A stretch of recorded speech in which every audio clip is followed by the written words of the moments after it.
इसमें और ये भी हेल्पफुल है कि अगर ये इमरजेंसी की सूरत हाल में आपको कोई उठा के ले आता है, सपोज इमरजेंसी में, और आपके पास एक सिंपल कार्ड है जिस पे लिखा हुआ है कि आपका ब्लड ग्रुप बी पॉजिटिव है, और लोग ब्लड ग्रुप अरेंज कर सकते हैं, आपको ट्रीटमेंट प्लान दे सकते हैं, और इमरजेंसी में अगर आप सारी रिपोर्ट्स अपनी उठा के ले आते हैं तो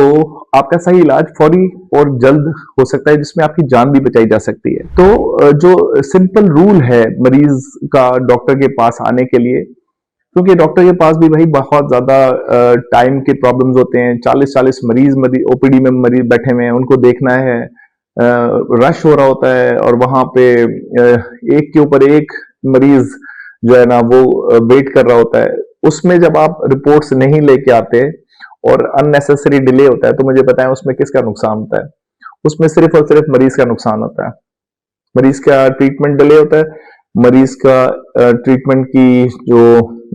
एरर्स आते हैं, मेडिकेशन एरर्स आते हैं, मरीज की इंट्रैक्शंस अगर दवाइयों के साथ हो रहे होते हैं, मरीज की डिजीज को ट्रैक प्रॉपरली किया नहीं जा पाता, क्योंकि पता ही नहीं चलता कि प्रीवियस पहले क्या था। किसी का लिवर का कैंसर था, उसको टेस्ट हुआ,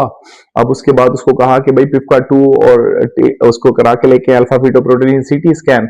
लेकिन वो मरीज वैसे ही आके बैठ गया। अब मुझे बताएं कि डॉक्टर क्या करेगा? डॉक्टर कहेगा कि आप फिर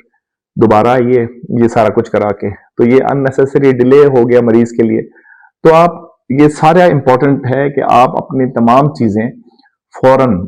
अपनी तमाम रिकॉर्ड लेके जाएंगे, प्रीवियस प्रिस्क्रिप्शंस लेके जाएंगे, blood test, x-ray, CT scan, endoscopies हुई हुई हैं कोई, वो तमाम चीजें, प्रीवियस डिस्चार्ज स्लिप्स हैं, वो तमाम चीजें, list of your current medications, ये बहुत इंपॉर्टेंट है, वो अपने साथ जरूर लेके जाएं।